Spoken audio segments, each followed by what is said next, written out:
தமிழ்வனத்தின் கனிவான இதயங்களுக்கு தமிழ்வனத்தின் பணிவான வணக்கங்கள். கோவலன், கண்ணகி, கவுந்தியடிகள் இவங்க 3 பேரும் நடந்து வந்த களைப்பு தீந்து அதுக்கப்புறம் 3 பேரும் வலப்புற வழியா நடக்க ஆரம்பிக்கிறாங்க. துறவி சொன்னது போலவே மூங்கில் மரங்களும் வாகை மரங்களும் கடம்ப மரங்களும் நிறைஞ்சிருந்தது. அவங்க கொஞ்ச தூரம் நடந்ததுமே ஒரு கொற்றவை கோயில் வந்தது. அந்த கோயில் பக்கத்துல 3 பேரும் உட்கார்ந்தாங்க. அவங்க 3 பேரும் அங்கேயே உட்கார்ந்து கொஞ்ச நேரம் களைப்பாடுறாங்க. அவங்களுக்கு பக்கத்திலேயே எய்னர் குடியிருப்பு இருக்கு. அங்க இருக்கக்கூடிய ஷாலினி அப்படிங்கிற எய்னர் குடியிருப்பு பெண் இவங்க 3 பேரையும் பாக்குறா. ஷாலினி நல்லொழுக்கமும் தெய்வ பக்தியும் நிறைஞ்சவ. அவளுக்கு கண்ணகியோட பின்னணி என்ன அப்படிங்கறதும் புரிஞ்சுது. எய்னர்கள் வழிப்பறியிலையும் கொள்ளையிலையும் ஈடுபடுறவங்க. அவங்க இனத்தவர்னால இவங்க 3 பேருக்கும் எந்த கெட்டதும் நடந்துடக்கூடாதுன்னு நினைச்சா. எய்னர்கள் மிருகங்களை வேட்டையாடி சாப்பிடுறவங்க, வில் வித்தையில தேர்ச்சி பெற்றவங்க. அவங்க வில்லுக்கு வெற்றி தரக்கூடிய கொற்றவை மேல ரொம்பவும் பக்தி உள்ளவங்க. அவங்க எந்த அளவுக்கு பக்தி உள்ளவங்க அப்படின்னா அவங்களோட ரத்தத்தை பலியா கொடுக்கக்கூடிய அளவுக்கு பக்தி உள்ளவங்க. அவங்களுக்கு வழிப்பறியில ஈடுபடணும் அப்படிங்கிற எண்ணம் வந்துருச்சுன்னா அவங்கள யாராலையுமே தடுக்க முடியாது. கொற்றவையை தவிர வேற யார் சொன்னாலும் அவங்க சொல்றத கேட்கவே மாட்டாங்க. எய்னர்களுக்கு மனுஷங்க மேல சாமி வந்து பேசும் அப்படிங்கறதுல ரொம்பவும் நம்பிக்கை உண்டு. இது தெரிஞ்ச ஷாலினிக்கு டக்குன்னு ஒரு யோசனை வந்தது. திடீர்னு அவ மேல கொற்றவை வந்த மாதிரி ஆட ஆரம்பிக்கிறா. அடே, இது தெய்வ குத்தோண்டா, எனக்கு தர வேண்டிய ரத்த பலிய தர மறந்துட்டீங்க. என்ன மறந்தா உங்க வில்லுக்கு வெற்றி கிடையாது. இந்த பாவத்துக்கு உடனே பரிகாரம் தேடணும். இத பாருங்க, சோழ நாட்டு கற்பு தெய்வம் கண்ணகி, இவளை வணங்கி வழி அனுப்புங்க. இதுதான் உங்க பாவத்தை தீர்க்க வழி. அதுக்கப்புறம் எய்னர் குடியிருப்பு மக்கள் எல்லாருமே கண்ணகிய சூழ்ந்துகிட்டாங்க. மரியாதையோட தொழுதாங்க. இத பார்த்ததுமே கண்ணகிக்கு ரொம்ப தர்ம சங்கடமா போயிடுச்சு. கோவலனுக்கு பின்னாடி போய் நின்னுக்கிட்டா. கவுந்தியடிகளுக்கு ஷாலினியோட தந்திரம் புரிஞ்சுது. கவுந்தியடிகள் ஷாலினிய பார்வையாலேயே ஆசீர்வாதம் செஞ்சாங்க.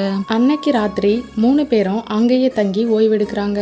அதுக்கப்புறம் மறுநாள் காலையில 3 பேரும் பயணத்தை தொடரலான்னு முடிவு பண்றாங்க.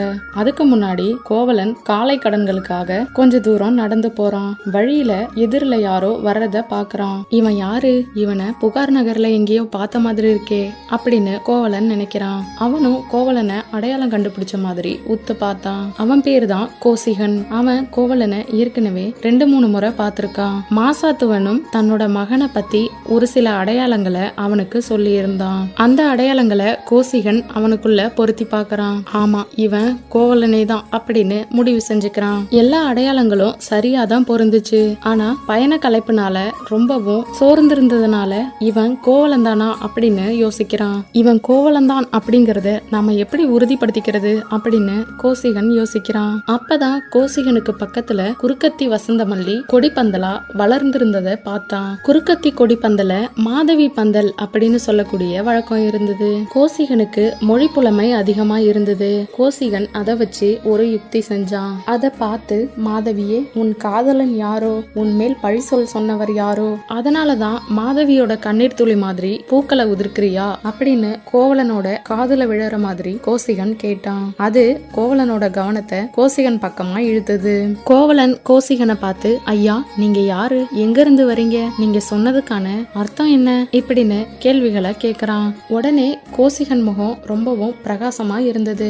அப்ப நீங்க கோவலன் தானா அப்படின்னு ரொம்ப சந்தோஷமா கோசிகன் கேட்டான். அதுக்கு கோவலன், ஆமா, நான் கோவலன் தான். நீங்க யாரு அது சொல்லுங்க அப்படின்னு கேக்குறான். அதுக்கு கோசிகன், ஐயா, என் பேரு கோசிகன். நீங்க உங்க அம்மா அப்பாட்ட கூட சொல்லாம புகார் நகர்ல இருந்து கிளம்பி வந்துட்டீங்க. உங்க அம்மா அப்பா சொந்தக்காரங்க எல்லாருமே உங்களை பிரிஞ்சு ரொம்ப வருத்தமா இருக்காங்க.